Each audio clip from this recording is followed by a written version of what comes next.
काळे. मी सर्व ग्रामस्थ, पालक, शिक्षक यांना असे आवाहन करू इच्छितो की 12वीच्या परीक्षा चालू झालेल्या आहेत, त्यानंतर 10वी, त्यानंतर 5वी ते 9वी व त्यानंतर कॉलेजच्या परीक्षा आहेत.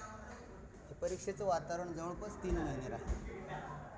तर आपल्याकडे दुर्दैवाने परीक्षेच्या काळामध्येच लग्न असतात. लग्नांमुळे वरात, मिरवणुका, पूजा, जागरण, गोंधळ हे असते आणि ते प्रत्येक ठिकाणी लाऊडस्पीकर लावला जातो किंवा DJ लावला जातो आणि त्याचा आवाज इतका प्रचंड असतो की त्यामुळे आजूबाजूची सर्व मुलं त्या परिसरात राहणारी अभ्यास करू शकत नाहीत आणि त्यांचं लक्ष विचलित होतं अभ्यासातून, कारण इतका मोठा आवाज असतो. त्याच वेळेला यात्रा आहेत सगळीकडं आणि यात्रेचे सप्ताह असतात. ते सप्ताह 8 दिवस चालतात. 8 दिवस कीर्तन, प्रवचन चालू असते. त्याचेसुद्धा लाऊडस्पीकर मांडवाच्या वर लावलेले असतात. त्याचे आवाज सर्वदूर पोचतो. दुर्दैवाने ही गोष्ट चुकीची आहे आणि असं व्हायला पाहिजे की सप्त्याचे स्पीकर जे मांडवापुरते लावले पाहिजेत. ज्याला ऐकायचं आहे तो तिथे येऊन ऐकू शकतो.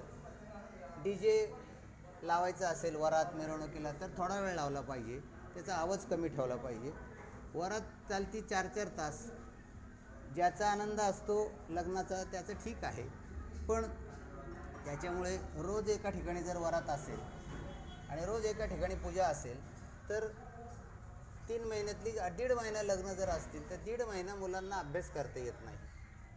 कारण त्या अभ्यासाला बसले तर त्या गाण्याचा आवाज इतका प्रचंड असतो तर त्याच्यामुळे त्यांचं लक्ष विचलित होतं.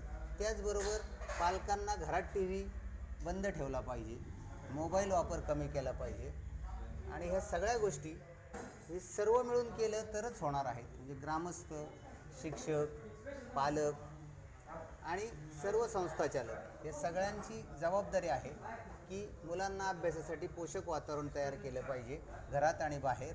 तर माझी हात जोडून सगळ्यांना नम्र विनंती आहे की वाद्याचे आवाज कमी ठेवा, लाऊडस्पीकर लावू नका, DJ लावू नका आणि मुलांना अभ्यासासाठी वातावरण तयार करा.